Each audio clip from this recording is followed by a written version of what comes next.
800-রও বেশি জাহাজ এই পথেই চিরতরে হারিয়ে গিয়েছিল। প্রায় 20,000-এরও বেশি মানুষের জীবন শেষ হয়েছিল এই উত্তাল জলরাশিতে। তারপরও মানুষ থেমে নেই, আজও স্বেচ্ছায় পা বাড়ায় এই একই পথে। কারণ এই জায়গাটা শুধু মৃত্যুর গল্পই নয়, এটা হলো পৃথিবীর জলবায়ুর এক শক্তিশালী নিয়ন্ত্রক কেন্দ্র। সৃষ্টি আর ধ্বংস দুয়েরই এক রহস্যময় মিলনস্থল। এই ভয়ঙ্কর অথচ গুরুত্বপূর্ণ জায়গাটার নাম ড্রেক প্যাসেজ। পৃথিবীর সবচেয়ে বিপজ্জনক সমুদ্রপথ পৃথিবীর বুকে এমন কিছু জায়গা আছে যেখানে প্রকৃতি তার সবচেয়ে ভয়ঙ্কর রূপ দেখায়। সমুদ্রের বুকে নাবিকদের কাছে এমনই এক আতঙ্কের নাম ছিল কেপ হর্ন। কিন্তু পৃথিবীর বুকে কেপ হর্নের থেকেও ভয়ঙ্কর একটি জলপথ আছে। দক্ষিণ আমেরিকার একেবারে শেষ মাথা আর বরফে ঢাকা অ্যান্টার্কটিকার মাঝখানে বিস্তৃত এই জলরাশি হল ড্রেক প্যাসেজ। মাত্র 600 মাইলের এই পথ, কিন্তু ইতিহাস বলছে এখানে হারিয়ে গেছে শত শত জাহাজ, হাজার হাজার জীবন। ধরুন পৃথিবীর মানচিত্র আপনার সামনে রাখা হলো। দক্ষিণ আমেরিকার শেষ প্রান্তে হলো কেপ হর্ন, আর তার ঠিক নিচে বরফে ঢাকা অ্যান্টার্কটিকা মহাদেশ। আর এই দুই মহাদেশের মাঝখানে বিশাল খোলা সমুদ্রটাই ড্রেক প্যাসেজ। এটি কোনো নদী বা সরু খাল নয়, এর প্রস্থ প্রায় 950 কিলোমিটার আর গভীরতা গড়ে 3 থেকে 5 কিলোমিটার। এখানেই মিলেছে পৃথিবীর দুই মহাশক্তি, আটলান্টিক ও প্রশান্ত মহাসাগর। আর এই সংঘর্ষের কারণেই তৈরি হয় চরম বিশৃঙ্খলা।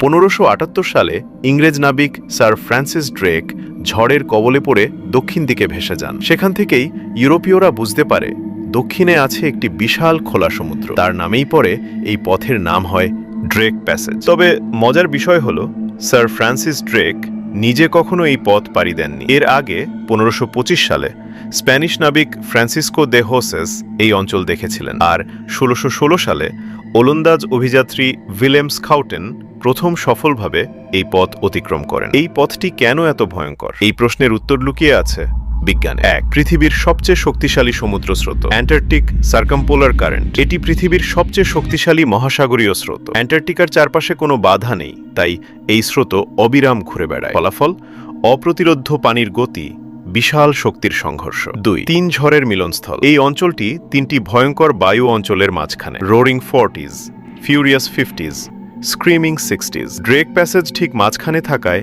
3 দিকের ঝড় একসাথে আছড়ে পড়ে এখানে, যার কারণে বাতাসের গতি প্রায় 70 কিলোমিটার প্রতি ঘন্টার বেশি হয়ে থাকে। 3.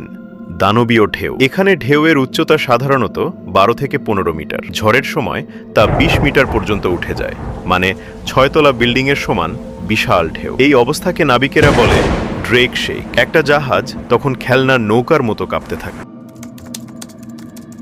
1878 সালে ব্রিটিশ জাহাজ লক আর্ড কেপ হর্নের কাছে ঝড়ে বিধ্বস্ত হয়। 54 জনের মধ্যে বেঁচে ফিরেছিল মাত্র 2 জন। এমন ঘটনা এখানে নতুন কিছু নয়। গবেষণা বলছে এই ড্রেক প্যাসেজে 800-রও বেশি জাহাজ ডুবে গেছে আর প্রাণ হারিয়েছেন প্রায় 20,000 মানুষ। কিন্তু এটাই পুরো সত্য কাহিনী নয়। ড্রেক প্যাসেজ শুধু ধ্বংসের জায়গায় নয়, এটা পৃথিবীর জলবায়ুর এক গুরুত্বপূর্ণ প্রায় 41 মিলিয়ন বছর আগে এই পথ খুলে যাওয়ার ফলে অ্যান্টার্কটিকার চারপাশে ঠান্ডা স্রোত তৈরি হয়, যার ফলে পুরো মহাদেশ বরফে ঢেকে যায় আর পৃথিবীর তাপমাত্রা স্থিতিশীল হয়। এই হিমশীতল নিষ্ঠুর জলের গভীরে লুকিয়ে আছে এক বিস্ময়কর জীবনের সাম্রাজ্য। অসংখ্য ক্ষুদ্র ক্রিল, সমুদ্রের দানব ব্লু হোয়েল, মহাকাব্যের মতো ভেসে ওঠা হামব্যাক তিমি, নীরব শিকারী সিল আর বরফের রাজ্যের বাসিন্দা পেঙ্গুইন। আর অবাক করার মতো সত্যটা হলো এই ক্ষুদ্র ক্রিলই ধরে রেখেছে পুরো এই বিশাল খাদ্যচক্রের ভারসাম্য।